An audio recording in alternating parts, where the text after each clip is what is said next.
So let's start modeling our rock debris. I'll start with a cube and subdivide it with a smooth of 5 levels, so that gives us a good topology for unwrapping maybe, but we'll be using a spherical projection, so it won't take us too much time. And because these are such a small detail,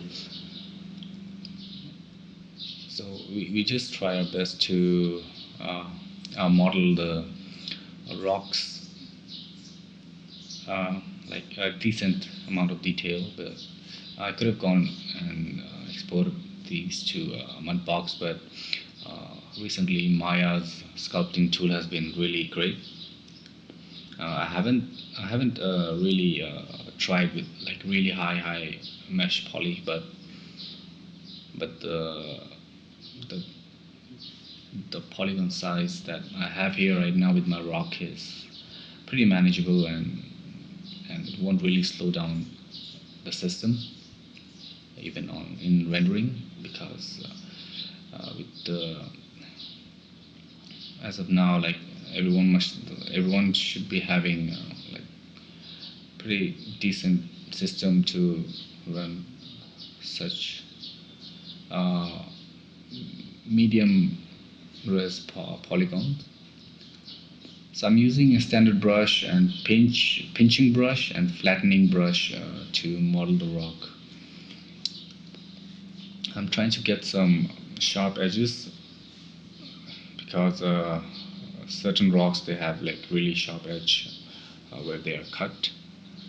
So I'll try to get as much detail with the edges, and later on we'll be using stamp tools to break out the surface even more. I'll be modeling 3 different separate rocks, because when we clone it in a shot, then it won't look it's like copied over, because we'll be randomizing it ourselves. We won't be using any particles of stuff, because the amount of rock is really small. And then with the second rock also, I'm trying to not make it similar to the previous rock. I want 3 different kind of rocks. It doesn't have to look like it was copied all over. So I'm trying a different shape for the second rock.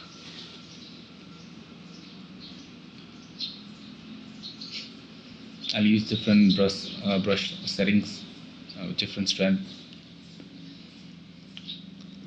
And this video has been sped up by I think 250%, so I'm doing a voiceover, because it's such a simple modeling portion of the training that if I did that real time, then this will unnecessarily increase our training times and ultimately the download file size.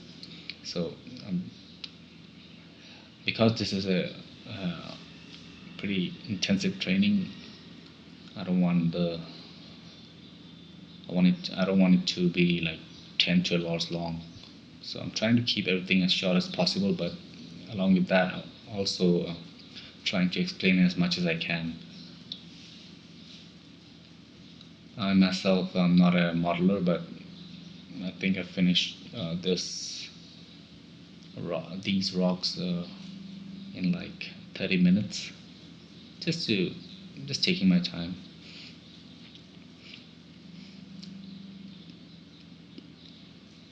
And then later on we'll be unwrapping these 3 rocks, and then we'll prepare it for texturing in Photoshop.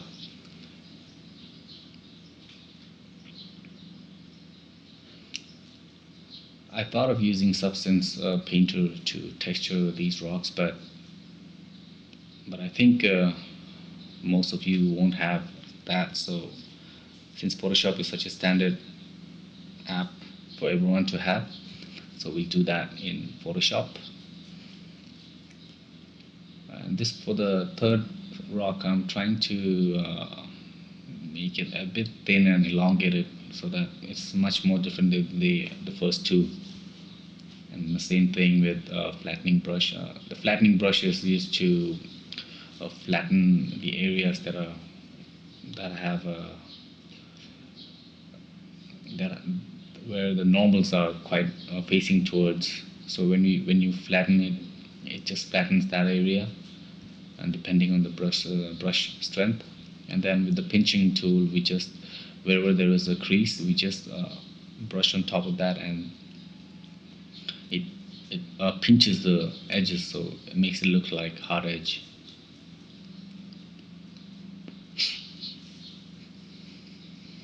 And then now with the we'll be using the stamp, Maya's default stamps, just to break out the surface, because even right now the surface is like really so smooth, it's like polished. So we'll try to break it down with stamp, and as you'll see that it breaks up the surface pretty well.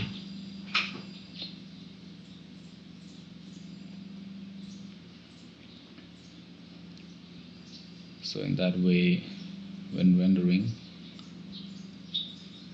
we'll have some lighting details.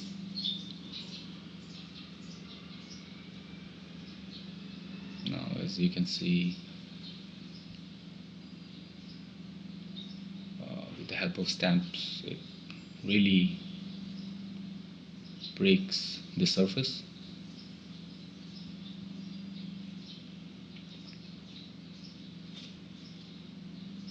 We do the same for all the three models. I mean, just we'll try to get as much detail with such a low poly mesh, and then the rest of the detail we can apply it with the texture that we create in Photoshop.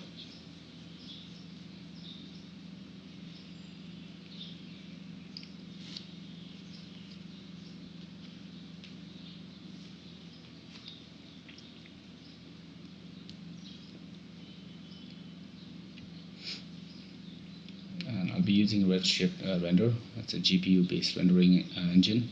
It's pretty fast. I'll go ahead and apply Redshift material just to test out the surface of the rocks with the help of a dome light, and then an HDRI that I created, more like a poor man's HDRI, taken with a chrome wall. Although it's not perfect, but it has 8 stops of dynamic range, so it is a proper HDRI, except for the seam.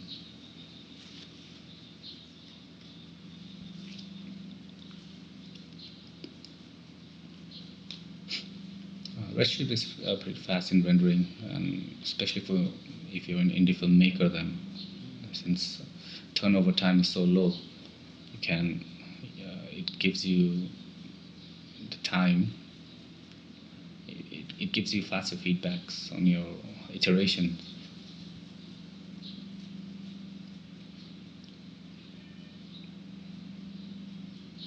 And if you have a much faster GPU, then the renders are pretty fast. Right on my system, I have GTX 970.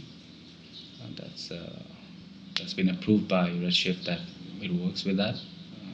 You should try to find out about your GPU on the Redshift 3D website.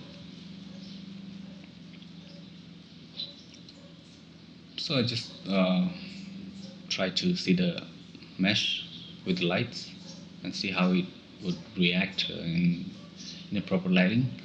And from here on, I will just do the unwrapping. For that, we'll do it live. I don't want all the videos to be sped up. So then, in the next class, in the next lesson, we'll unwrap these guys and send it to Photoshop for texturing.